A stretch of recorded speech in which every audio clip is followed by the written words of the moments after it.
तो गुरु जैसा हमारा वादा रहा कि बाकी किसी भी मूवी की तरह हम हेरा फेरी 3 के लिए भी दबा के एक्साइटेड रहेंगे और ये सारी विषयों के ऊपर चर्चा करते हुए हमारे ओपिनियन जाहिर करते हुए अनाउंसमेंट डे से लेकर अभी तक क्या क्या न्यूज या अपडेट्स आ चुकी हैं उनके बारे में जान लेते हैं। तो सबसे पहले ये क्लैरिफिकेशन दे दूं कि भाई जिन जिन लोगों को अभी भी ये नहीं पता है कि ये जो अनाउंसमेंट फोटो हमने देखी है वो एक्चुअली में मूवी की शूटिंग की नहीं थी, बल्कि वो उसका प्रोमो शूट कर रहे थे, जो कि हम सब के लिए एक प्रॉपर अनाउंसमेंट वीडियो वो हमें देंगे, विच मींस कि प्रोमो हमें बहुत ही जल्दी देखने को मिल जाएगा। एंड अक्षय कुमार की भाई जैसी स्पीड है, अगर वो चाहे तो भाई 2 महीने में पिक्चर बना खत्म कर सकते हैं। मगर मेरा व्यक्तिगत ओपिनियन तो भाई यही रहेगा कि भाई टाइम लेकर बनाओ, अच्छा बनाओ, ना समझ में आए रीशूट मारो, ना समझ में आए नॉस्टैल्जिया का चम्मच पकड़ाओ, लेकिन अच्छा दे। उसी के साथ साथ कुछ दिनों पहले ये भी न्यूज आई थी कि हेरा फेरी 3 के अपने इनफेमस विलन होने वाले हैं संजय दत्त, जिनका कैरेक्टर ब्लाइंड एंड क्वर्की होने वाला है, जो कि आई डोंट थिंक कि भाई हम में से किसी को भी संजय दत्त की कॉमेडी से कोई बहुत बड़ी दिक्कत होगी, क्योंकि हमारा बचपन उनकी अल्फा कॉमेडी देख के बड़ा हुआ है। मगर उसी के साथ हमें यह भी नहीं भूलना चाहिए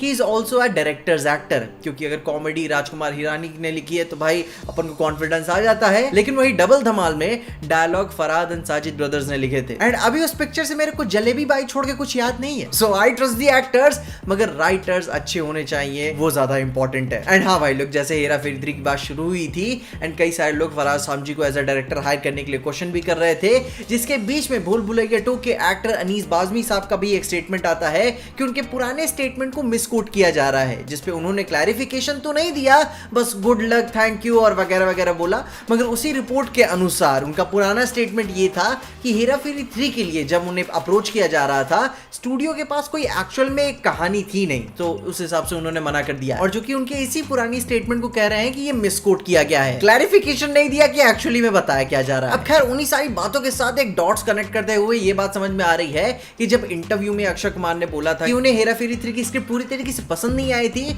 तो प्रॉब्ली ये भी रीजन हो सकता है कि स्टूडियो के पास पूरी तरीके से स्क्रिप्ट थी भी नहीं, जो कि अब ये समझ में आता है कि ये एक बहुत बड़ा इशू हो सकता है मूवी को इतने टाइम तक होल्ड पे रखने का। एंड जो कि गुरु भाई अपनी इतनी स्क्रिप्ट्स की अपन बात कर ही रहे हैं, तो इंटरनेट पे कई दिनों से ये भी न्यूज सरफेस कर रही है कि अभी हेरा फेरी 3 के मेकर्स गोस्ट राइटर्स को हायर कर रहे हैं अपनी मूवी को कंप्लीट करने के लिए। एंड हाँ, ध्यान देना ये कुछ भी कंफर्म नहीं है, और वैसे भी भाई इसे कौन कंफर्म करेगा, कौन बोलता है कि हमारी दही खट्टी है। मगर भाई ये भी तो ध्यान में देने वाली चीज है कि धुआं वहीं से उठता है जहां पे आग लगी होती है। हम सब जानते हैं कि नीरज वोरा साहब ने अपने निधन से पहले बहुत कुछ हेरा फेरी 3 लिख ली थी, वो उसे पूरी तरीके से कंप्लीट तो नहीं कर पाए थे, मगर उन्होंने एक हद तक हेरा फेरी 3 लिखी थी। एंड अभी अपने इंटरनेट के सक्सेस सूत्रों के माने तो बहुत बड़े बड़े चांसेस है कि मूवी की कहानी नीरज वोरा साहब के विजन से बिल्कुल भी रेजोनेट ना करे, वे कंप्लीटली एकदम अलग अप्रोच लेकर आगे बढ़ सकते हैं, जो कि मैं अभी के तौर पे सही नहीं मानता, क्योंकि भाई नीरज वोरा साहब ने जितना भी लिखा था अगर वो इसे अडैप्ट ही कर लेते हैं तो काफी हद तक एक अच्छी मूवी निकल के आ सकती है, क्योंकि हमने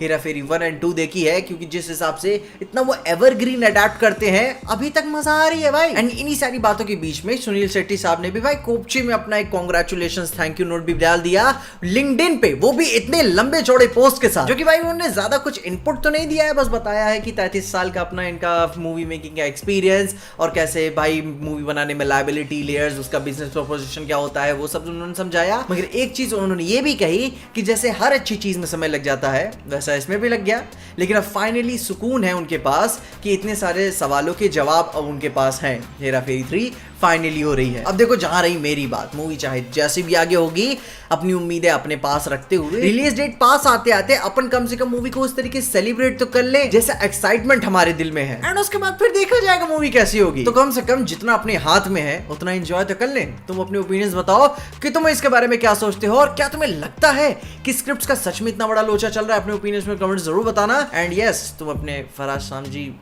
भाई के बारे में क्या सोचते हो? पिक्चर में उन्हें एक रोल दे देना चाहिए, शामजी भाई, ठीक है? अपने ओपिनियंस में कमेंट जरूर बताना। और ये सारी बातों के साथ साथ हमने एंटमैन द वॉस्प क्वांटममेनिया के ऊपर भी बात की है, जिसके लिए आप मेरी वाली वीडियो जरूर चेकआउट करना, तुम्हें सारी इन्फॉर्मेशन मिल जाएगी। मगर तब तक के लिए देखते रहिए पीजे एक्सप्लेन।